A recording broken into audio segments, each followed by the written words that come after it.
Vous allez dans l'isoloir chacune votre tour, bien Oui, sûr. oui, oui. Et après, donc, vous la mettez dans l'enveloppe bleue, celle que vous choisissez. D'accord.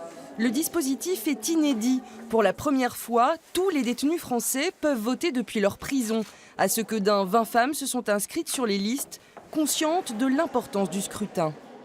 Pour moi, c'est important parce que déjà, je suis une femme, tout le monde s'est battu pour le droit de vote. En plus, les femmes se sont battues tellement de temps pour le droit de vote. Je trouve que ça serait pas juste pour leur mémoire de ne pas voter, quoi, c'est tout. C'est important pour moi, l'Europe. Moi, je pense que c'est même plus important que voter pour le président qui ne va pas pouvoir faire grand-chose, clairement. Tout est décidé de là-bas. Un isoloir, les 34 programmes bien visibles, des enveloppes, la pièce a des allures de bureau de vote ordinaire et 3 membres de la commission électorale sont venus s'assurer du bon déroulement des opérations. On vérifie qu'effectivement c'est conforme au code électoral, la disposition des lieux, que tout l'acheminement des votes, tout va se passer dans des conditions conformes à ce qui est prévu par la loi. Pour le moment, pas de difficulté. Non, je crois qu'on a un bureau de vote qui ressemble à un bureau de vote classique.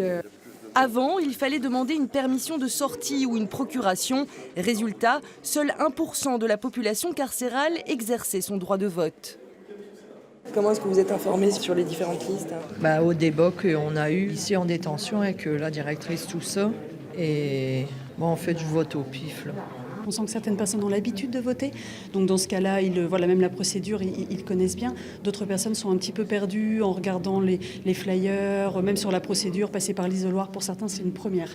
Par contre, tous expriment un sentiment quand même de gratitude, en fait. Nous ont remerciés, on les sent valorisés, en tout cas, en tant que citoyens. Sur 800 détenus de la maison d'arrêt de Sequedin, 56 ont souhaité participer à ces élections européennes.